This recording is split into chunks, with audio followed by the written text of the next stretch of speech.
Darragh, 3 games into pre-season and 12 goals scored. You must be a happy chairman.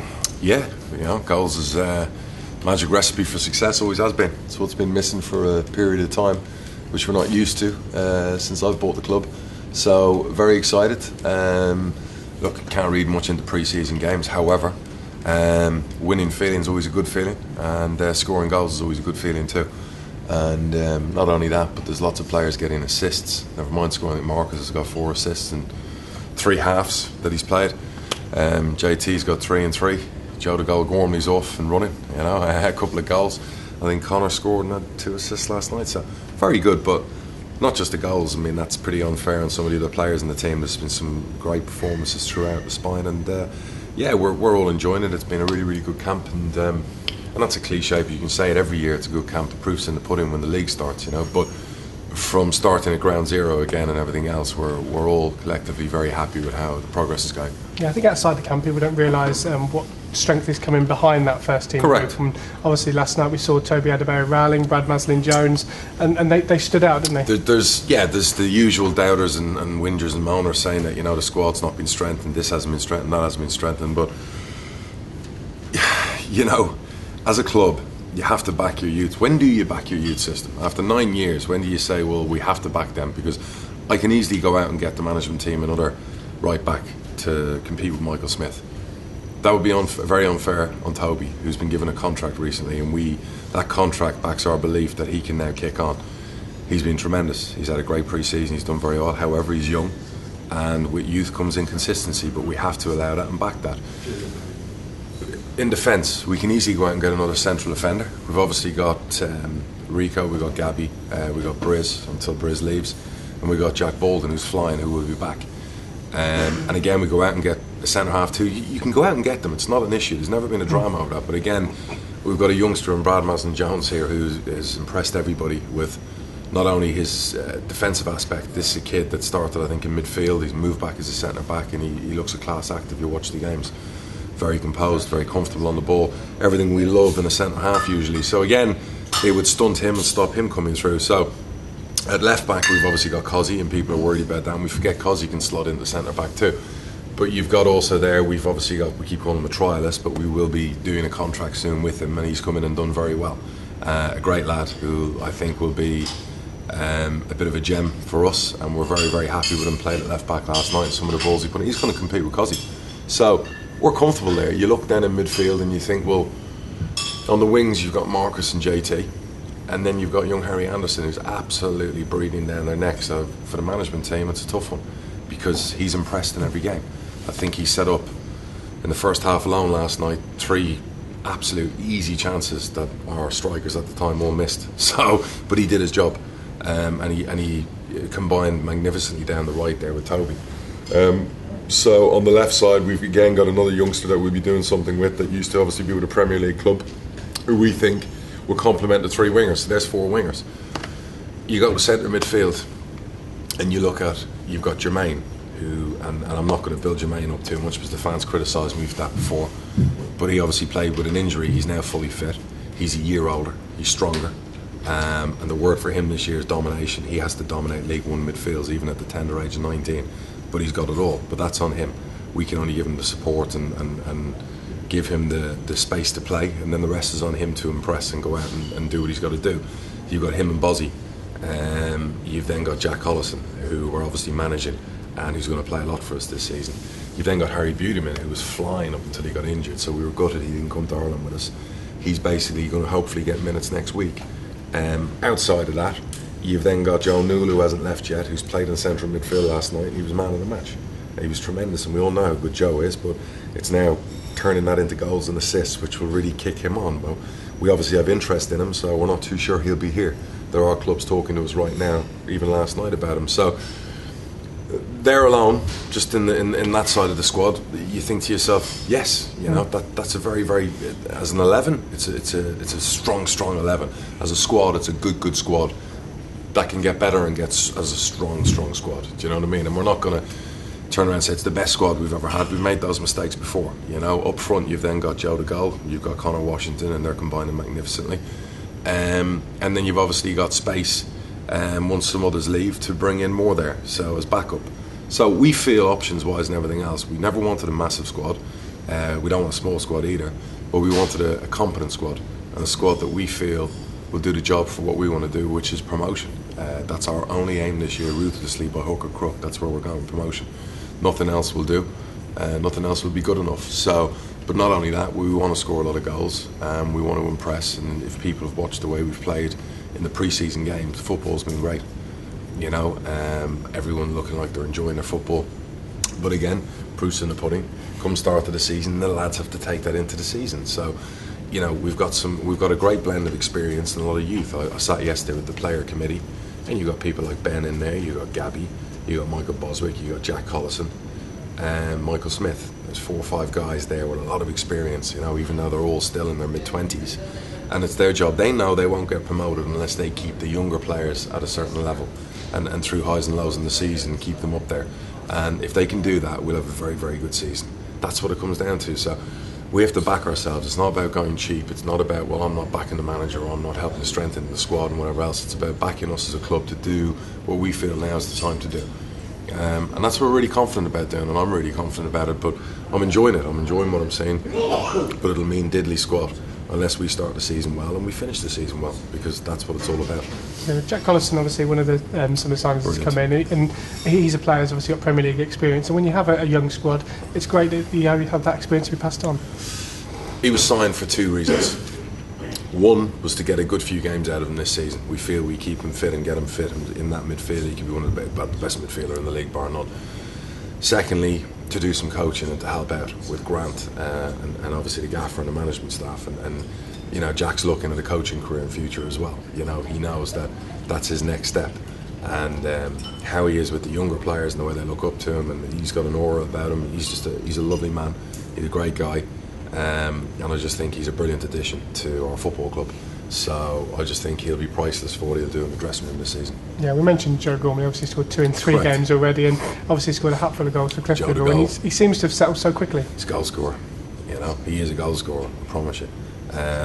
Joe Gormley, and the way we're playing at the moment with those front 4, you know, we talk about we've had partnerships before and the Trinity and everything else. You're going to see those front 4, their names come up on the old Sky video printer every week, because they're like that. When those 4 are fit and they're playing together, they're on. If we get 40 plus games out of those 4 players this season, I'm telling you right now, I don't know what I'm doing if we're not promoted, because those 4 will, wingers and strikers wise, they're going to score a lot of goals, they're going to terrorise a lot of defences, they're going to basically put us where we need to be.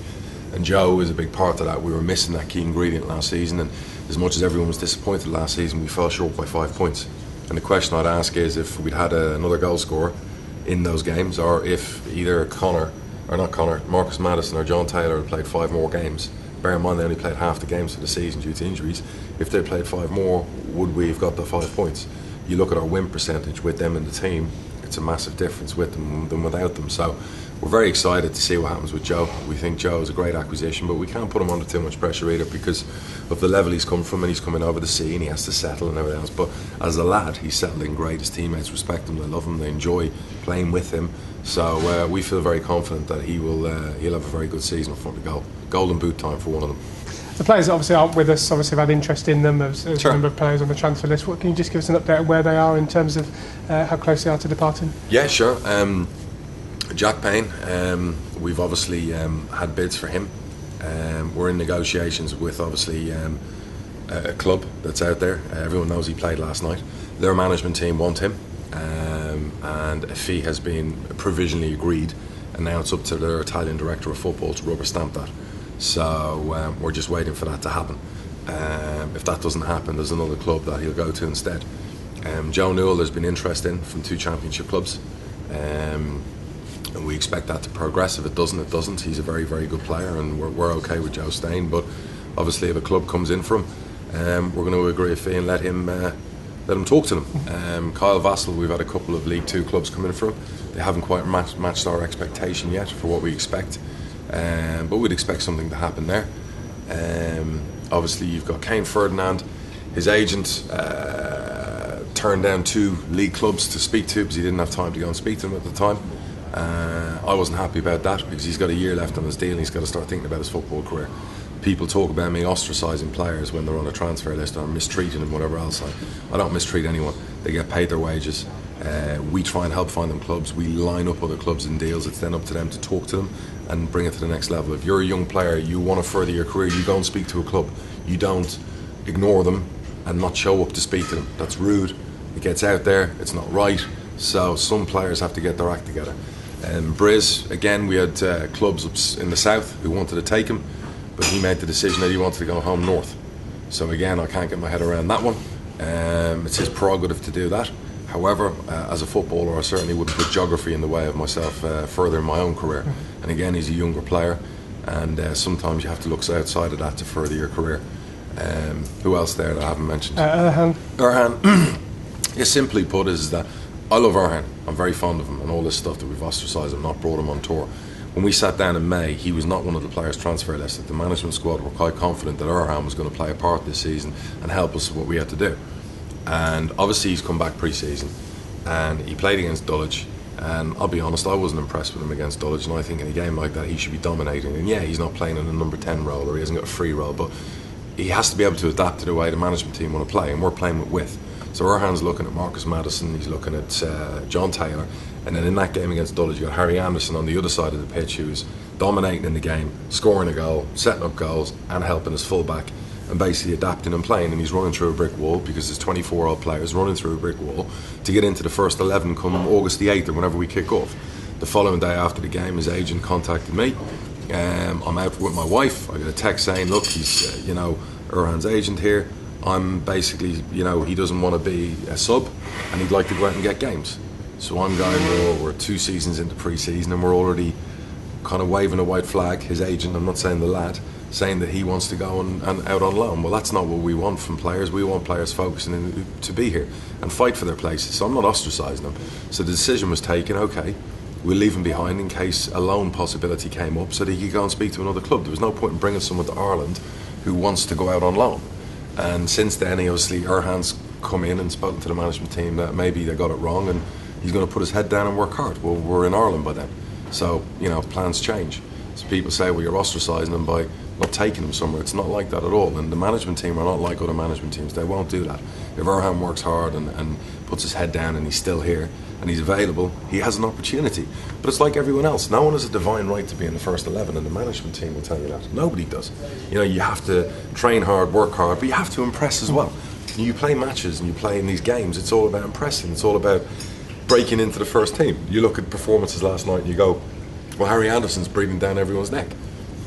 Brad Maslin-Jones is now saying to the management team, don't you dare go get another defender on loan, because look at me. 3 weeks ago you're thinking, well, you get another defender in on loan. Now you're not. That's the whole idea of pre-season. It's about breaking in, it's about fighting hard and fighting for your place. So there's none of that going on here. Nobody's been ostracised. There are players who aren't here. Dion's another one who's not here because he's injured. So we took Henrik. There's no point in taking Dion here if he can't train, so we got a 17-year-old who's a Slovakian. We call him to the under-18 or under-19 squad. It's a great week for him to come and gain experience with us, and that's why we did that. So Dion will obviously get minutes against Tottenham.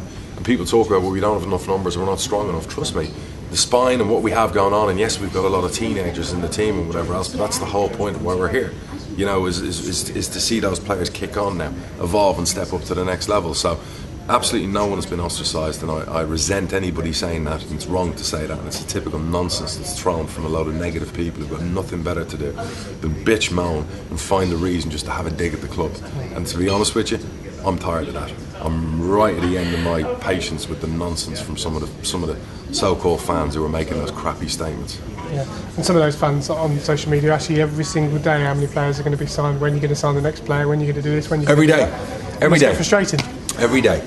And in April when I had to put 300 grand into the club, and in May when I had to put 400 grand into the club, in June when I had to put 300 grand into the club, and this month I had to put another 250 grand into the club, do you hear me going on Twitter and saying, hey, why aren't you spending money with the football club? Why aren't you buying this? Why aren't you buying tickets? Why aren't you buying shirts? Do you hear me doing that? No, I'm not doing that. But hey, everyone wants me to keep strengthening, keep signing players, keep signing players. How many players do you want to sign? And all the time I've owned a club, I think we've signed more players than a lot of other clubs. I continually back a management team. I give them everything they need. Same with the football club. That's my job. That's what I do. Yet, the flip side to that is the crap that I get. You know what I mean? I get crap off people talking about how I treated players and ostracised them. I get crap off people saying I'm not supporting the manager. I get crap off people turning around and saying, well, oh, the squad's not strong enough and blah, blah, blah. Enough's enough. I've had enough of that. So for me, it's ruthless time, and it's time for this club to be promoted. And all the other crap and the white noise out there, I'm not interested. Yeah. When you get to, you've obviously had about 9 pre-seasons now, so is each summer more difficult than the last, or do you get into the point where you know what to expect, or has this summer been harder than the others? Nobody likes pre-season, because it can go great, it can go crap, it doesn't really matter. When we went to the Championship, we had a really awful pre-season results-wise. We played Gillingham and we were absolutely crap, and then we started the Championship on fire. Played really... for me, what pre-season isn't about really what's it shaping up for the new league season, whatever else. It's just seeing the dynamic in the team room. It's seeing how everyone works. It's seeing the work ethic. It's seeing the younger players time to step up, and we give them that opportunity. Lots of things go into it. So we all just want the season to start. We want Rochdale to start tomorrow. But I promise you this, and people can moan about hoofball and people can moan about me not backing the management squad. We are going to give it everything we've got. I'm telling you now, by hook or crook, shit or bust. Excuse my language, we're getting out of this league promotion-wise. Championship, that's where we want to be. And people talk about, well, you're going to place unrealistic expectations on the staff, on the players. You're damn right I am. For the money I put in, absolutely. Expectations, promotion. Expectations, win the league. Expectations, another trophy, please. Expectations, great crowds. Expectations, lots of goals. Expectations, let's get our act together and let's go out and start stuffing the life out of some teams in this league. Yeah, and you've seen at close quarters just how the management team work. Obviously, Dave Robertson, Darragh MacAnthony and the rest of the management team. You've been impressed with their work ethic too? Love their work ethic. They're great. Look, again, I can wax lyrical about how good they all are. I can talk about what a great bunch they are, how well they get on, the work they're putting in, everything else. It means nothing. If we don't go out and get promotion, it's all irrelevant. But I have to say in the defence, because they're a new management team, they're working their cojones off, they're doing everything they can. They all want success. They're not here for money, they're not here for anything else but to further their own careers and get this football club back in the Championship. And the work they're doing out there and the sessions they're putting on and everything else, it's great. It's a great place to be for a young player and it's a great place to be for an experienced player. And all they want to do is win promotion, but more importantly, they want to win football games playing the right way and with a smile on their face. And that's what we're all about. And I see some of the fans giving our gaffer grief and he's too positive and he's this and he's that and he's whatever else. Cut the guy some slack. Was it 13 league games? Do me a favour. Do you have nothing better to do at your time?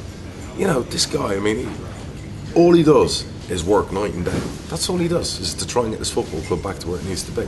The stuff going on behind the scenes, he's not rewarded for that. You know what I mean? And I just think that alone, we should just leave him alone and let them get on with it and give them the patience. Is that the word you use for the fans, to be patient? No. What would you say to the fans? No patience nonsense, We want promotion.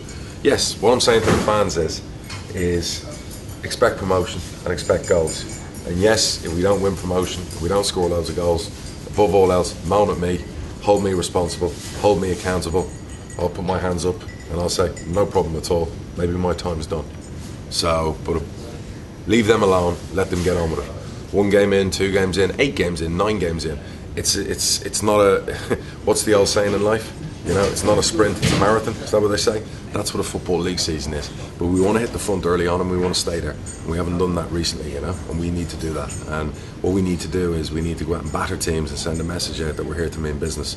And there's no more easy Peterborough who are going to roll over and lose a couple of games in a row and not score any goals. Not with this set of lads. We keep them fit, we keep them in the right place. And that's the key, keeping them fit. And getting rid of that weak mentality of wanting to be in the physio's room night and day. And we're starting to do that now, what we've got out of the club. We keep them fit, we get them out there, and be a different Peterborough United.